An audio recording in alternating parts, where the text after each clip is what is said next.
You think taking Jericho was impressive? Not until you hear what happens next, because Joshua is about to face his biggest test yet. And this time, it's not just about impossible walls or raging rivers. This time, he's going to learn that sometimes your greatest enemy isn't the one standing in front of you. Picture this. Fresh off the victory at Jericho, the Israelites are feeling pretty good about themselves. They've got momentum, they've got confidence, and they've got God on their side. The camp is buzzing with energy. Soldiers are sharing stories about the walls collapsing. Mothers are singing victory songs with their children. And everyone's looking ahead with anticipation. The fear that gripped them at the Jordan River, gone.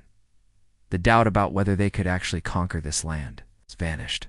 This is their moment, and nothing can stop them now, or so they think. So when scouts come back from the next city, a small place called Ai, everyone's thinking, this should be easy, right? I mean, if we can take Jericho, what's some tiny city going to do? The scouts report back with confidence. Don't waste our whole army on this, Joshua. Send 2,000 or 3,000 men. That's all we need. Famous last words, people. Famous last words. Joshua sends a small force, maybe 3,000 men to handle Ai. Should be a piece of cake. The soldiers march out with their heads held high, probably joking about who's going to strike the first blow. They can already taste the victory, except it's not. The men of Ai come charging out like warriors possessed, fighting with desperate fury, and suddenly Israel is running, not advancing, not conquering, running. 36 Israelites die in the chaos, and the rest flee in complete panic, stumbling over each other to escape. When Joshua gets the news, he literally falls on his face before God and stays there until evening. The elders join him, tearing their clothes and putting dust on their heads in mourning. Can you imagine? The man who just saw walls crumble at a shout is now face down in the dirt, completely devastated.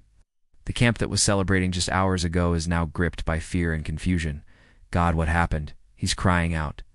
We were unstoppable. How did we lose to a city smaller than my neighborhood? And God's response rocks Joshua to his core. Israel has sinned. Someone has taken what was devoted to me from Jericho. That's why you can't stand against your enemies. Someone stole from God. Someone decided that when God said, don't touch anything in Jericho, they knew better. And now the entire nation is paying the price. So begins the most intense criminal investigation in biblical history. The next morning, Joshua gathers all 12 tribes in absolute silence. You could hear a pin drop. Every person knows something terrible has happened, but no one knows who's responsible. God begins to reveal the guilty party layer by layer. First, it's the tribe of Judah. The other 11 tribes breathe a sigh of relief, but Judah is sweating. Then the clan within Judah, the Zerahites. The net gets tighter. Then the family within the clan. The tension is unbearable now. And finally, a man named Achan stands there, caught red-handed, with nowhere to hide. In his confession, I saw a beautiful robe from Babylon, 200 shekels of silver, and a bar of gold. I wanted them. I coveted them. So I took them and hid them in my tent, buried beneath everything else. One man's greed brought down the entire nation. Think about that. Over 2 million people couldn't defeat a small city because one guy got greedy. The consequences are swift and severe. Achan and his family are executed, their possessions burned. It's harsh, but the message is crystal clear. When you're working with God, everyone's actions affect everyone else. Now here's where Joshua shows why he's truly a great leader. After dealing with the sin problem, he doesn't hesitate. He doesn't second guess. He goes right back to Ai with a new strategy. But this time, let's learn something crucial. Victory isn't just about having God on your side. It's about making sure nothing stands between you and God. The second attack on Ai is a masterpiece of military strategy. Joshua sets up an ambush with 30,000 warriors hidden behind the city under cover of darkness. These aren't just any soldiers. These are his best men, disciplined enough to wait in silence for hours. Then, at dawn, he approaches from the front with the main army, making sure they're visible, making sure they're seen. The men of Ai, cocky from their first victory, probably mocking the Israelites, come charging out to fight. Look, they're back for more. Joshua and his men pretend to flee, just like last time, selling the performance completely. They're running, stumbling, looking terrified, and the entire army of Ai takes the bait. Every single soldier chases them, leaving their city completely undefended. The gates are wide open. That's when the ambush strikes. The hidden warriors rush into the empty city and set it on fire. When the men of Ai turn around and see their home burning, they realize they've been completely outplayed. They're caught between two forces with nowhere to run. The city falls, and this time, victory is complete. But taking individual cities is just the beginning. Word is spreading about Israel's conquests, and the local kings are getting nervous, really nervous. So they do what scared rulers always do. They form an alliance. 5 Amorite kings band together with one goal: crush Israel before they get any stronger. There's just one problem with their plan. They decide to attack Gibeon first.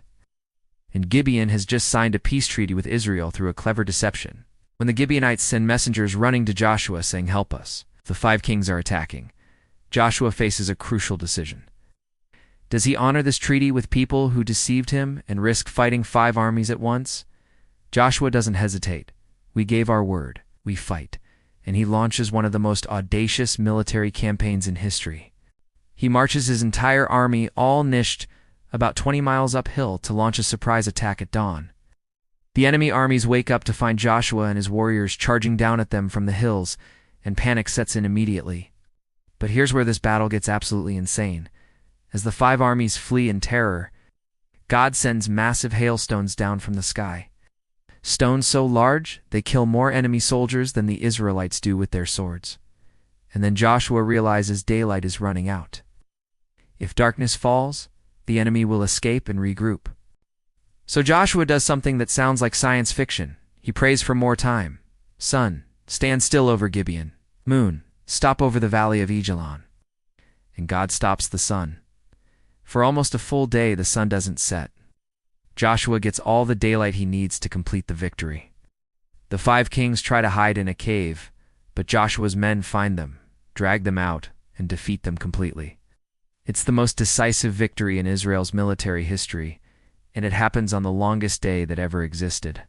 After this, the conquest becomes unstoppable. City after city falls. Some surrender without a fight, others resist and are defeated.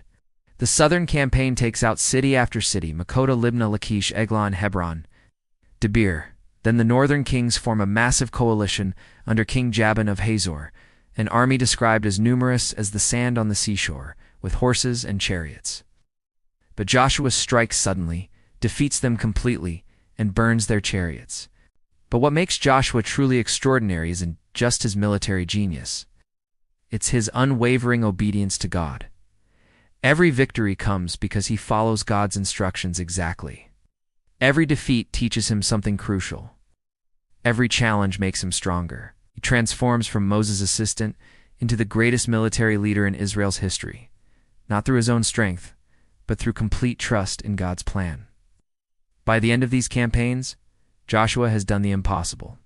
He has taken a nation of former slaves and nomads and turned them into the dominant power in the region. He's conquered fortified cities, defeated professional armies, and established Israel as a force that neighboring nations both fear and respect.